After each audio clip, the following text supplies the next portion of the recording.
Hello, in this video I will try to help you by clarifying some things related to match fixing and betting around it, and I think you will realize that it is pointless to search for to come across such, especially on the internet.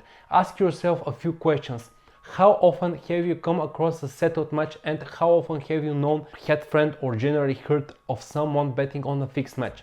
Actually, come to think of it, people talk about this but nobody actually do it. It's just talking on in the space. Let me clarify that I am not denying that there are arranged events. The truth is that there have always been fixed matches and there always will be as long as the sport exists. But the idea here is to explain why in almost all cases you will come across scammers looking for match fixing. There are different types of match fixing. I will comment mainly on those in football as a sport.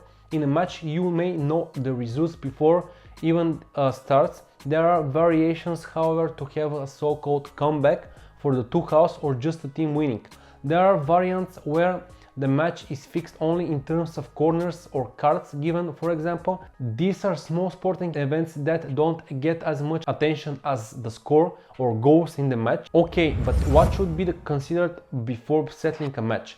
It's not like tennis here, for example, only 2 players. No, here we have 22 players, reserve 4 referees at least, coaching staff. Apart from the people on the pitch, there are football associations, owners, sponsors, advertisers, agents, journalists and media. Obviously, for a match to be settled, individuals from some of these organizations need to be involved and the rest don't need to understand. At the same time, in any case, the information must not reach the bookmakers. So, the organization in such an activity is quite complex and therefore poses huge risks, because if it is understood by the wrong people, several penalties can follow. You can easily Google the most memorable match fixing in history and what the consequences were from the people involved. Let's go back to the main question. Who settles to make money and how? Settling goes 2 ways. First, the one who settles must successfully influence someone to do the job, a coach, player, team owner or an official. Naturally, it's hard for one person to do this whole scheme alone, and usually at least several are involved. Now, in order for these individuals to recoup their initial investment and come out at a serious profit, they have to put up some serious money. We are talking millions here. The problem is that bookmakers have a betting limit and cannot accept such an insane amount. Consequently, individuals are forced to wager their fat stacks somewhere else where it is accepted. So the second step is to go to the agents or just the right people in Asia, mostly Singapore, China or Thailand, to do the job in the illegal Asian gambling market, which is measured in tens of millions of dollars. Here comes the interesting part. As much as they would like to, the main actors in football match fixing simply cannot afford to sell this information publicly, and really, why would they? Do you really realize how much they are risking? Usually, the selling of match fixing, if it exists, is done on the dark web, where hundreds of illegal events and deals happen every day. And to get there, one has to have serious computer knowledge and a brave heart, because they won't find anything good there. Even if you get to the dark web and try to buy this information, first they will have to research who you are and what you are, and then you will have to part with a very serious amount of money, and we are not talking about 1,000 euro or 2,000 euro, but much more. Bookies are intelligent people who are like sharks in business.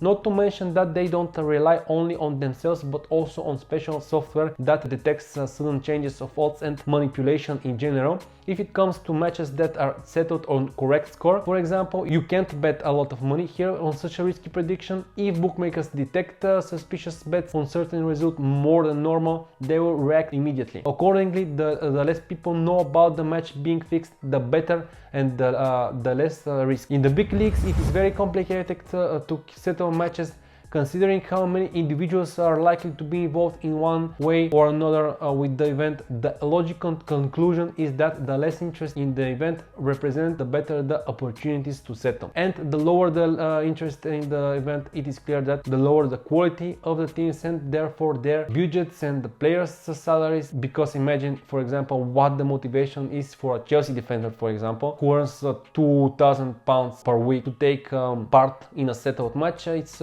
crazy. In a football match at a high level, it makes absolutely no sense to settle a match for profit. Rather, matches can be fixed, as in the case of Juventus in 2005, but there the idea is quite different and not related to betting because let's think for a moment about the overall size of the business. We are talking about hundreds of billions. The English Premier League is alone about 8 billion plus business.